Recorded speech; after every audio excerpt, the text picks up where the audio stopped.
This is the Authority Company Podcast, conversations with leaders who are building the future. I'm Joe Pardavila. Today I'm joined by Brendan P. Keegan, an award-winning president and CEO, investor, board member, and author of the new book, Unbalanced on Purpose. Move beyond the myth of perfect balance and live with intention. After raising more than $10 billion in capital, leading over 250,000 people, and helping drive major growth at companies like Merchants Fleet, Brendan brings a real-world framework for moving past the myth of perfect balance and living with more clarity, energy, and intention.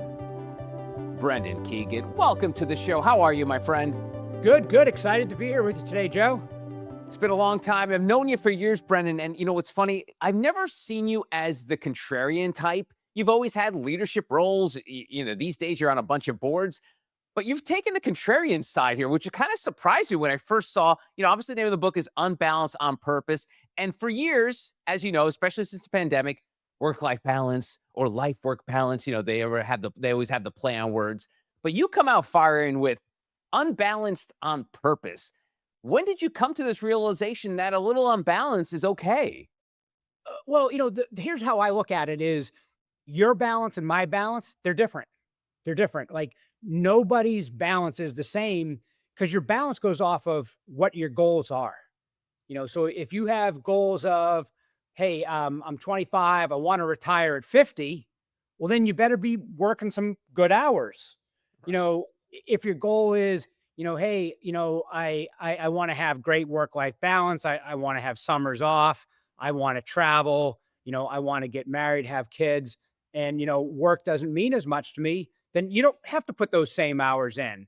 But, you may not be retiring at 50. So it's my goals drive what my balance is. And by the way, balance is one thing at 23, another thing at 33, another thing at 43. You get married, that changes your balance. You have kids, that changes your balance. By the way, your kids are now out of college, that changes your balance.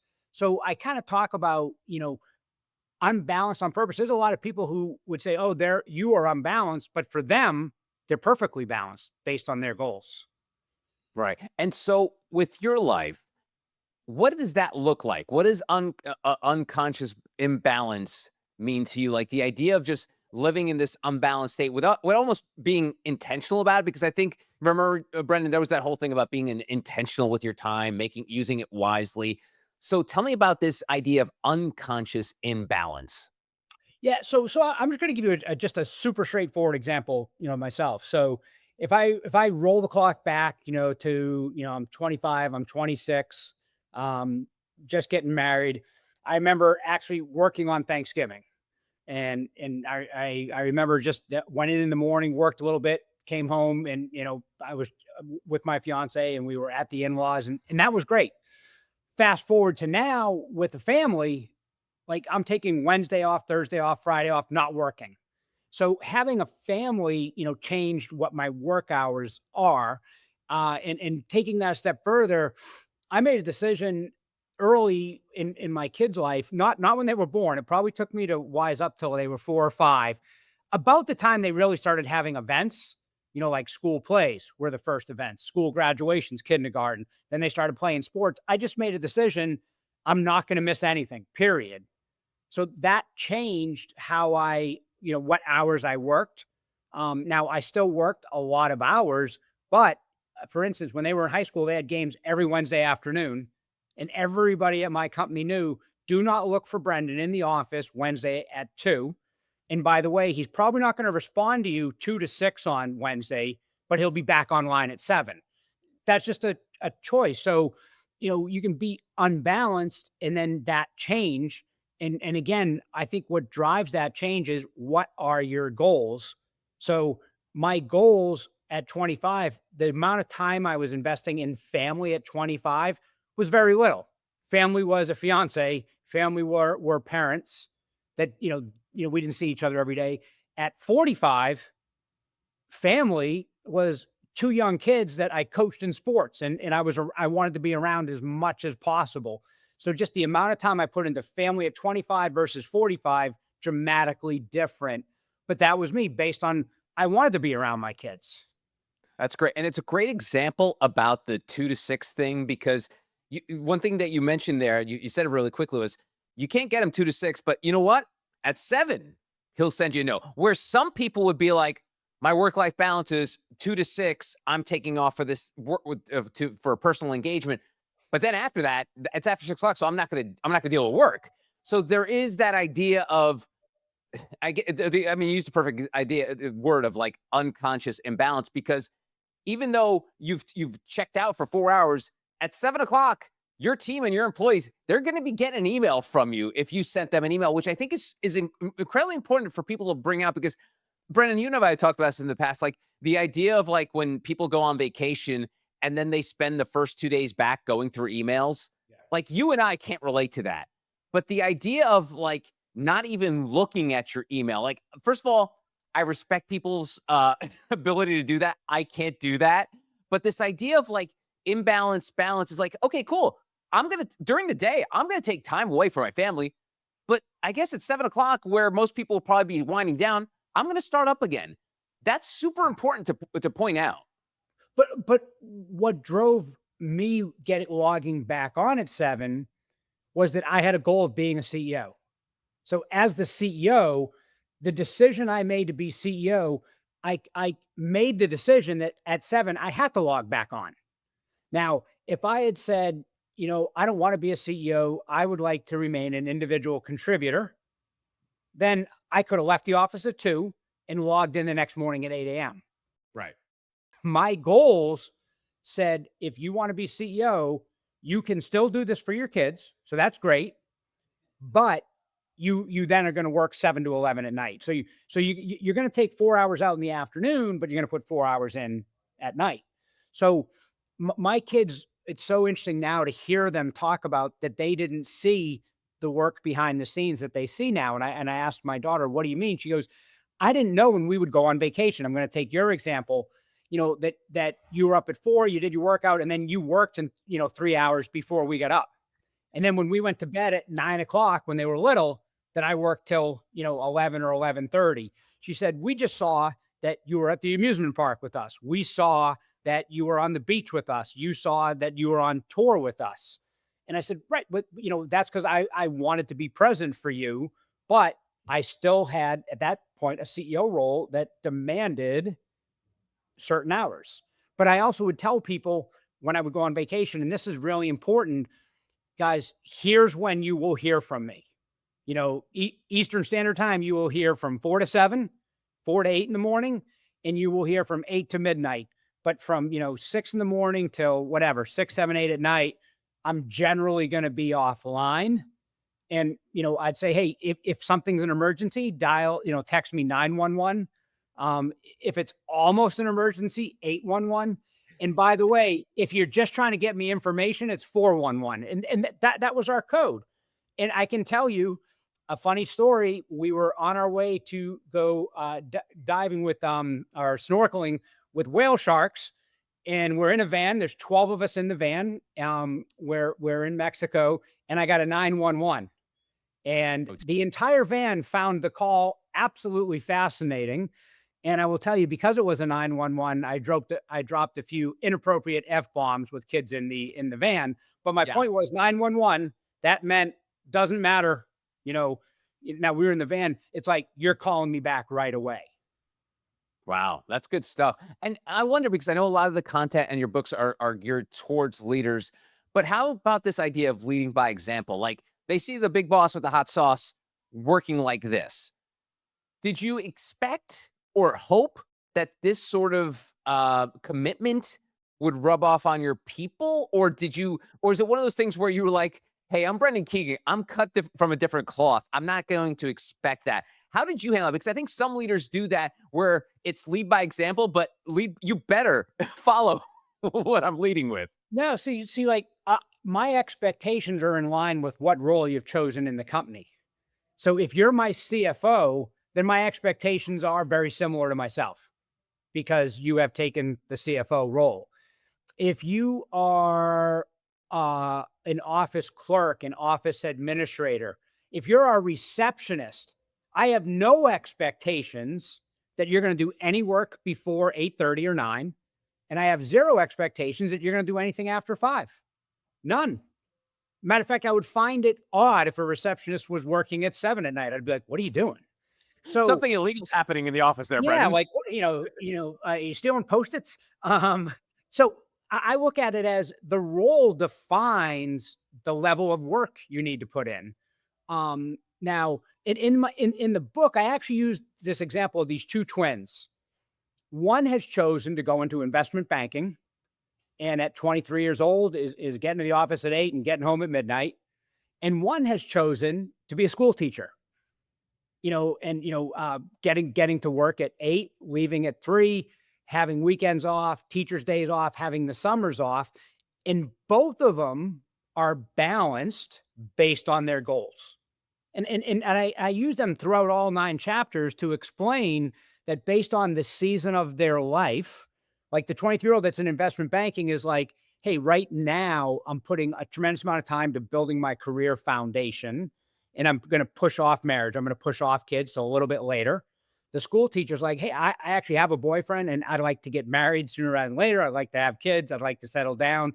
So they're both actually accomplishing their goals, and they're both balanced based on what they are trying to achieve. And that's one thing I talk a lot about just in general when I'm mentoring people. Don't let somebody else put their expectations or their intentions on you because you have different goals. Nah, it's great stuff, Brendan. And one of the things that another thing we've talked about in the past, and something we're passionate about, is the busyness epidemic. This idea that, especially that this is definitely a Western culture thing. How we wear busyness with as almost like a badge of honor, like it's our cape, and it's become such a strong cape that when that word is dropped in a conversation, it's like a mic drop. It's almost like saying my cat died is the same level as I'm busy. People will respond to the cat dying like, "Oh," to the busy. "Oh my god, I can only imagine how busy you are." What's going on? Like, Okay, how so do we first of solve for all, this? I hit on this in the first chapter. I hit on it, I think, in the first couple of lines. I call it the delusion of busyness. Okay, everybody thinks they're busy. The reality is most people aren't. So, for instance, I'll have somebody say, "Hey, Brennan, I'd love to get 30 minutes of your time, and I know you're busy." And they're stunned when I go, "Actually, I'm not busy. Do you want to meet today, tomorrow, the next day?" You know, and here's the thing, busyness has become a status symbol. Like Yeah. if I say, "Nope, I'm not busy," is it I'm not important, I don't have a good job, like, I'm not spending time with my family, like, no one says, "Hey, how you doing?" "Good, good." "Busy?" "No." Like, you just don't hear that. Now, what I do enjoy, and I've always considered myself like a little bit of a leadership scientist without the, cape and the PhD, Sure. is, I'll have some of my good friends say, "I'm so busy," and I actually know what they're doing. And I'm like, "You're not busy. You're really not. You have a 9 to 5 job. You're like the receptionist or the administrator. Your kids are out of college. You don't have a lot of hobbies. Like you're not busy." But we are conditioned to say that. And it's interesting. The more we say that, the more we actually convince ourselves. But like when people say I'm busy, they don't say it just to as a status symbol. They actually believe it. They could pass a polygraph. But like Yeah. is scrolling Instagram or Facebook or reading Reddit for an hour a day busy? No. And we could go back to 1900 and say, ready for this? People in 1900 were busier than we are today. And you might say, no way, they didn't work as much as we do. And I'd say, well, they did because their household chores, just to live, took longer. They didn't have Instacart for their food. They didn't have DoorDash to have delivered. They didn't have, a yard service to come do their yard. They did their yard. They made their milk. They made their butter. They cleaned their own house. They did their own laundry. They didn't have dry cleaning. So if you took all the hours of things that we outsource to other people and say, hey, wait, we have to do that, you could argue that someone in 1900 had more to do and they were busier than we are today. Now, what have we filled that time with? We filled it with social media. We filled it with television. We filled it with radio. We've filled it with going on trips and driving. 1900, they weren't saying, hey, do you want to go to Europe for a week's vacation? Right. They were saying, hey, are we going to, take a couple of days off and go by horse and buggy and go visit somebody, 3, 4 hours away. So I talk about the delusion of busyness. and it kind of sets the book up a little bit. Now I love that, and it's funny, I one of my favorite, like, on the street interviews ever was, Jerry Seinfeld, and you know Jerry's very sarcastic and sardonic, and, the person, just did, holding up a camera, say, "Hey, Jerry, how do you have time to do all these things?" Because he was like, I think he had published a book, he was producing a TV show, what have you, and in typical Jerry Seinfeld fashion said, I have the same amount of time you do. I'm not more busy or you're busy. I have the same, 12 to 10 working hours of the day and I get things done during the time. And so I think, Brendan, it's not even like almost like a busyness issue. It's like a prioritization issue. Like people just do not prioritize things because I'll use the example of like I'll say to someone, "Hey, do you have 3 hours tomorrow to do this one thing?" And like, "Oh no, no, no, no, so busy." I'm like, "Oh man, because Joe Rogan would love to have you on his podcast and it takes 3 hours. Would you do?" "Oh, no, no, I would do that. I would sit down for Joe Rogan 3 hours, but I just don't have any other 3 hours of the day." So I think it's more of just prioritizing what's important. And like you said, stop wasting time scrolling, doing stuff on social media, watching, an 8 hour sit down binge of Netflix. It's a prioritization problem that I think a lot of leaders and I think even non-leaders grapple with today. Well, I think everyone grapples with it. So as I go through my book, I call balance I call the six circles of connection, and I kind of order them where the first circle is yourself, is your Yep. self circle. And what I have found is the more time you put into yourself, the more energy you have for others. And so the first circle is self. The second circle is family. And I gave the example, my amount of time I put into my family at 25 versus 45, very different. At 25, it was 5 or 10%. Visited my parents at Thanksgiving, visited them at Christmas. I lived far away, would come home in March or April, visit them over the summer. So, 4 or 5 family visits a year, family box was checked. Now I'd have 4 or 5 games in a given week, when my kids were younger. The third one is friends. And friends, here's what I find.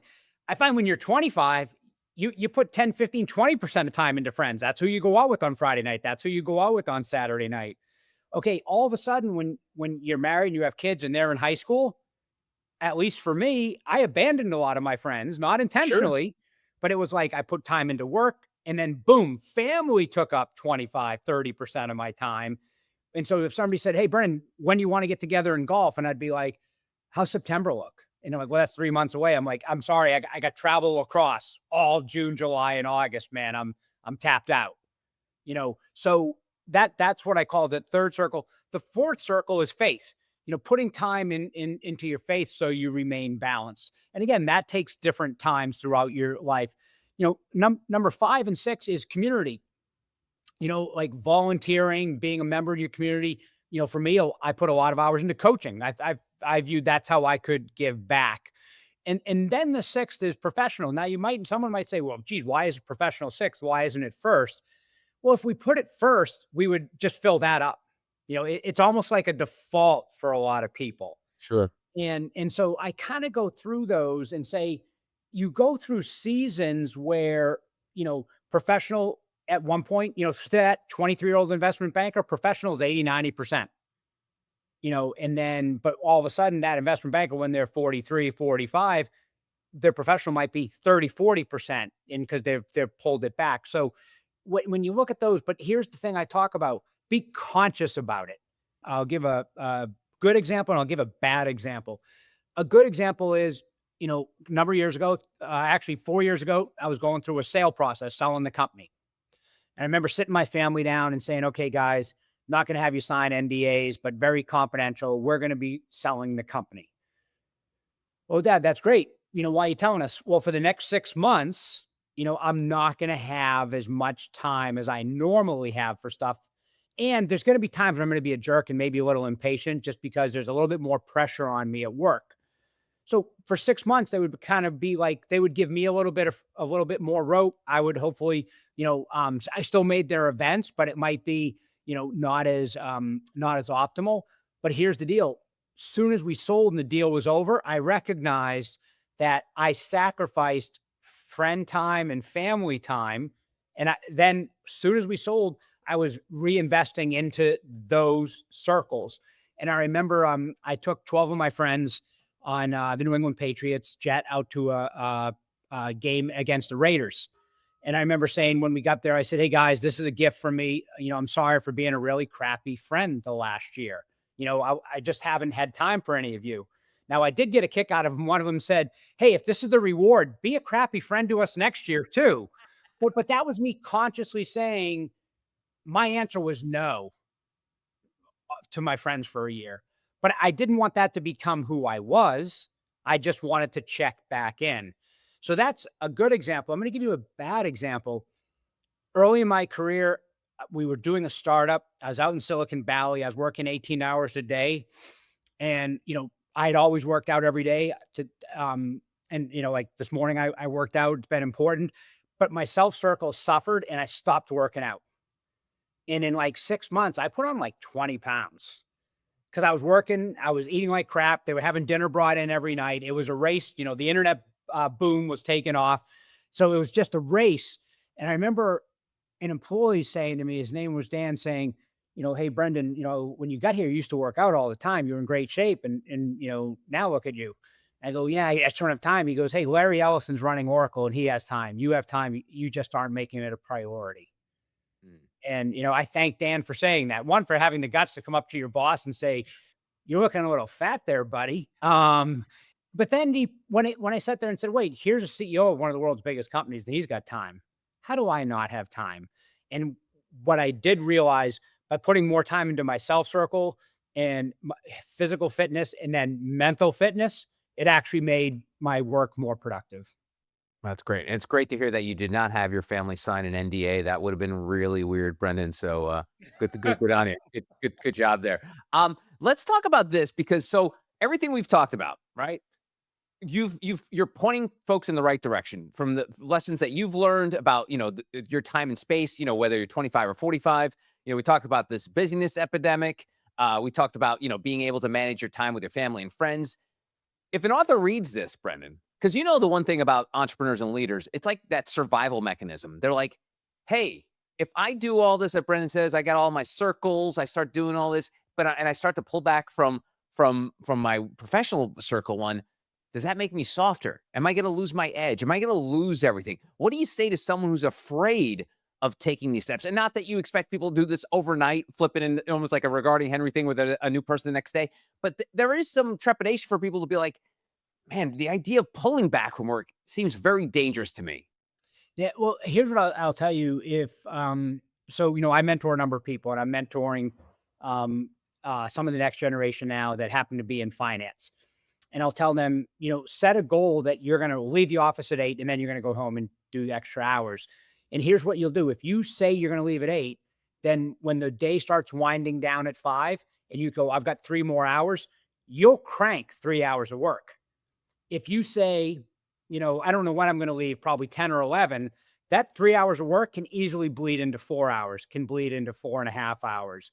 The dinner break can become an hour, not 30 minutes. The chit chat with somebody can become 30 minutes, not 15.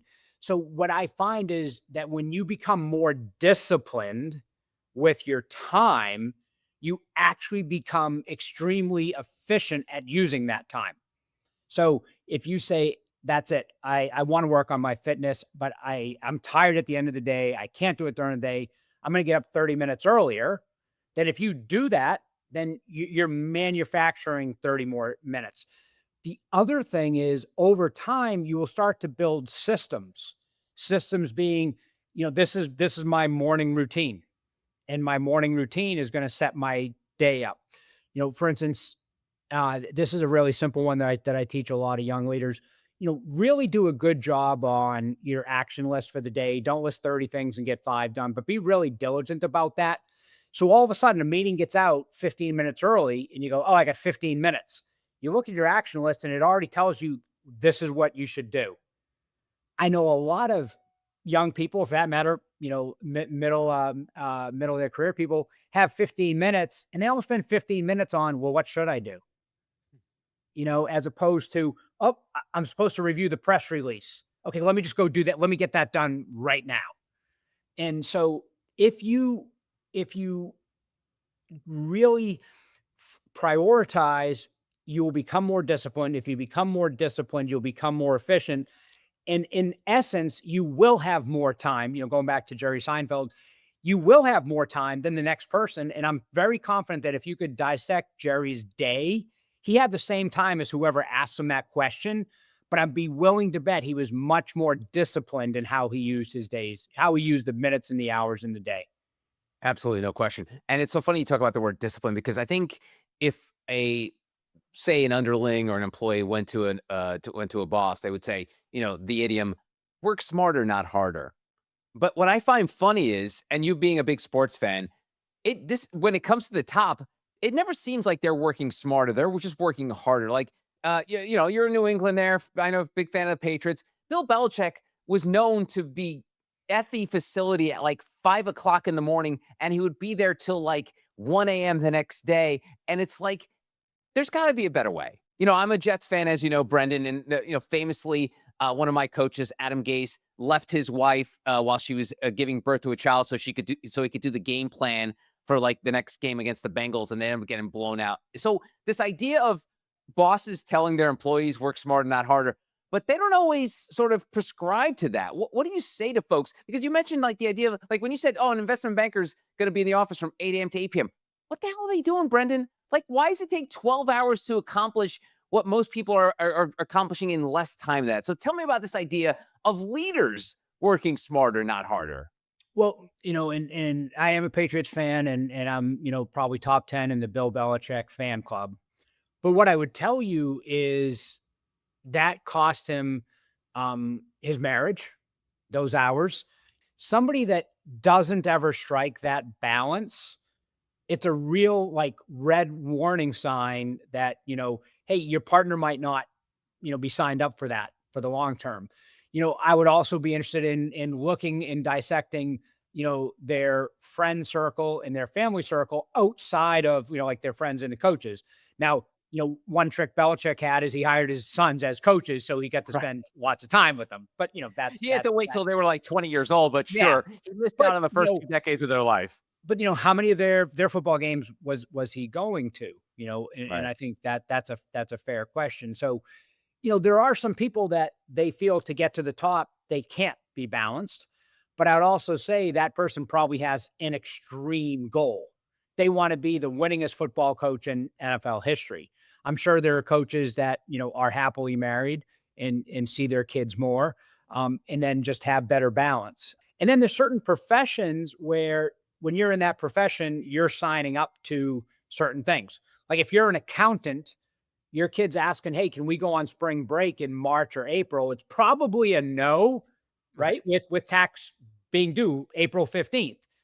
If you say, "Hey, can we go away May or June?" The answer is probably absolutely. I can't wait to go away in May. So, there's different seasonality in different professions and in different jobs. So I think the key is it all goes back to what are your personal goals, and your goals are your goals. My goals are my goals. And there's this other concept that I talk about where as people, we're very judgy about other people, very, very judgy. And there's a term, and I think I came up with this term. I don't know. I haven't filed it with the Patent and Trademark Office, but it's grind shaming.